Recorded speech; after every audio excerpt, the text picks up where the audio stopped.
What is up, everyone? Welcome back to another video today, and in this video we are doing the 80th installment of Random Model Airports. Today we're going to be doing the Redmond Municipal Airport. Thank you to Stars10p for suggesting this airport. If you have any new suggestions, please leave them in the comments below.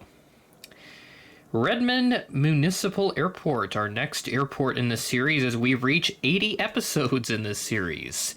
The twice-monthly frequencies are certainly helping us get to the goal of 100 episodes rather quickly, and especially with the 3 times monthly frequencies on the months with 5 Fridays. So great to get to this airport here in Oregon. This will be my second time in this state after the Eugene airport that I did about a year ago now. I think I did it May of 24, if I remember right. So this airport's a nice airport, just settled away in Oregon, well north of the Bend area, and then just outside of the town of Redmond. It's like a mile or two to the east and south of the center of town, and has a couple runways in that X formation, and is a nice linear layout, kind of like Jackson Hole, Wyoming. That airport has pretty much an identical layout with the linear setup and no jet bridges, so that means the passengers will have to board via air stairs, kind of like what I did in St. Petersburg when I flew out of there on my last trip. So this airport's been around for a long time. It opened all the way back in the 1920s, and the first documented passenger service that I could find were United DC-3s back in 1947. West Coast, Hughes Air West, which merged into Republic, and then Reno Air. Those are some of the other notable defunct carriers that have passed through Redmond over the years. Allegiant also served this airport briefly, but they don't anymore, excuse me. And the kind of the fun fact about this airport is that there are no direct flights east of the Mississippi River. So if you want to get anywhere east of that, you'll have to connect through like Denver and then go from there, because you can't go east of the Mississippi flying direct out of here, which kind of makes sense. I mean, you can't really fly any super large aircraft. I think the MAX 9 seems to be the largest aircraft that they regularly get. Maybe they'll get a 757 every once in a while, but it doesn't seem like it's very common if they do get them at all. No new services coming for this airport, so we're still on a streak of no new services. But a great lineup, mostly Alaska and then our legacy carriers. We also have a Velo here as well, although being substituted since the aircraft type does not exist in scale, so we'll get to that in a moment. And then the FedEx Cessna 208, and we'll actually go ahead and get started with that. So, as I shift everything around, we'll go ahead and take a look at this little guy real quick. Trying to use it as much as I can to give this model plenty of screen time, because it's such a cool thing to have finally after all these years. This arrived in from Portland, Oregon as Flight 8692. This is an Empire-operated flight, and this arrived in at 8:59 a.m. ahead of a scheduled 9:13 a.m. arrival. All the flights in this update are from Thursday, April 10th, with one exception that we'll look at a little later into the update. So now we'll go ahead and get started with the passenger aircraft, and I'll try to get myself positioned so I don't have a shadow in the way or anything of that caliber. We've got a nice set of Alaska aircraft to take a look at, and we'll start off with the honoring those who serve Embraer 175. This arrived in from Los Angeles as Flight 2065, operated by Horizon Air, at 11:11 p.m. ahead of a scheduled 11:12 p.m. arrival. And then next to that, I've got the 738 tail there in the way. There is the regular livery 175, which is pretty common. About half a dozen or more of them come in every day, so they do take up quite a bit of space, but they typically only park at a couple of gates at a time, since realistically there wouldn't be this many Alaska flights on the ground. But if you watch my channel long enough, you'll know that I pull flights from all times of the day to maximize the number of airplanes in the update.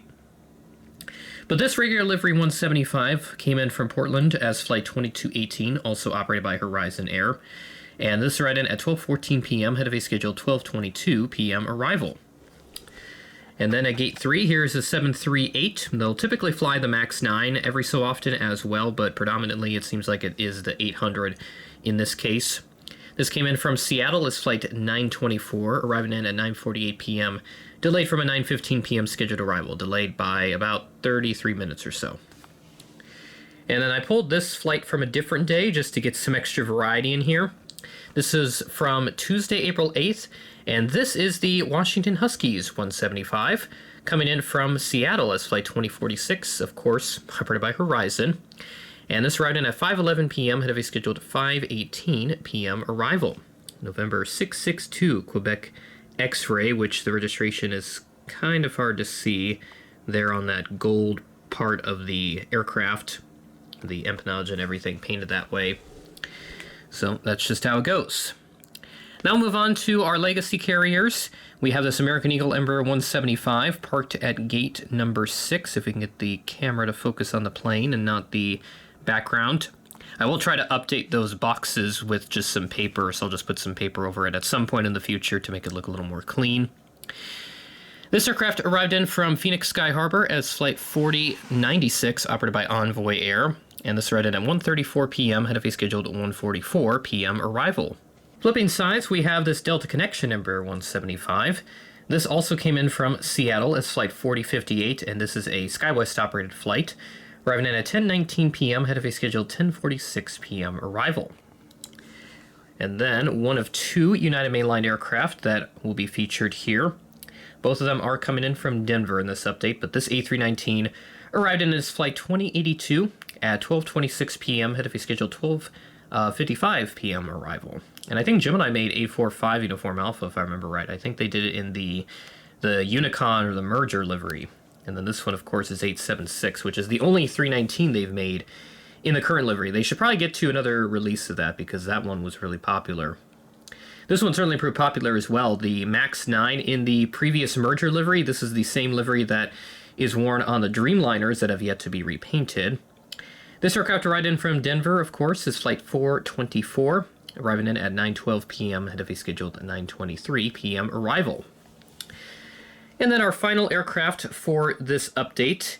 This is not how it's supposed to be IRL with this Avelo 737-800 because they actually get the smaller 737-700s here.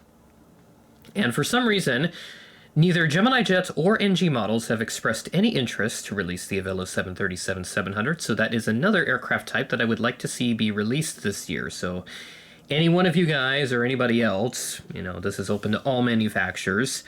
Any of y'all want to make the Avelo 737-700? That would be fantastic, because I know a lot of people who are waiting on that to be released. Because we have the 800 from Gemini, and despite kind of the subpar quality that this one was, it's the only choice that we have in the scale right now. But hopefully we get another choice soon with NG if they are to make an 800 as well. And then if someone wants to do the 700, that would be fantastic. This aircraft arrived in from Las Vegas is Flight 840, arriving in at 4:54 p.m. ahead of a scheduled 5:07 p.m. arrival. And this 700 in real life is an ex-Southwest airframe, which is the case for most of the 700s that they have, if not all of them. So that, my friends, is Redmond, number 80 in this series. So 20 to go until we hit the big 100, the century mark. I'm not sure what I'm going to do for that 100th episode, which will hit probably in the next year or two. Maybe a little less than that, especially if we do go at a more frequent pace with this series every month, because right now it is twice monthly, and then on the months with 5 Fridays, it is 3 times a month. So that is the plan, and this month we only have 4 Fridays, so it's just going to be the 2 episodes. First Friday in the month, and then as of this month, it will be the second Monday. So I try to keep things switched around a little bit with those Monday scheduled videos, and then the Friday ones are pretty consistent now with Random Model Airports, Fargo, Des Moines, and then Sioux Falls moving along there in the Friday section of the month. So great airport to check out. Thanks again to Stars 10P for suggesting that, and also helped with the suggestion for those boxes, which you've seen me use over the years. I'm going to try and clean those up a little bit, put some paper over them to make them look a little more clean, and then they just look like actual buildings instead of just old toy car boxes that I've had for years. I mean, these things have been just sitting around, so I've been getting really good use out of them, so I figured it will be time to upgrade those very soon, and I'll try to do that over the summer when I've got more time on my hands, because right now I'm tied up with a bunch of other commitments. But thankfully, my semester ends in just a few weeks, so hopefully it goes quickly and I'm able to get through everything. And once I'm out of that, smelling like a rose, we will get to upgrading those. And the markers, I don't really use them that often either, but those might just stay the same way. unless I can find some other material that would accurately represent the little corridors that they have, because Redmond does have those in place technically. They only stretch out to just a part of the diorama, and then the rest of it is all pretty much open space. So if you were to get to those other gates, I imagine you probably just walk all the way over there, just at a designated corridor that they have set up on the ramp. That's probably how they do it there.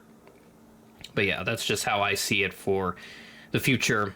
So that'll be the plan. It'll be like what I do with Sioux Falls. I covered that with paper and added some decals that I made myself.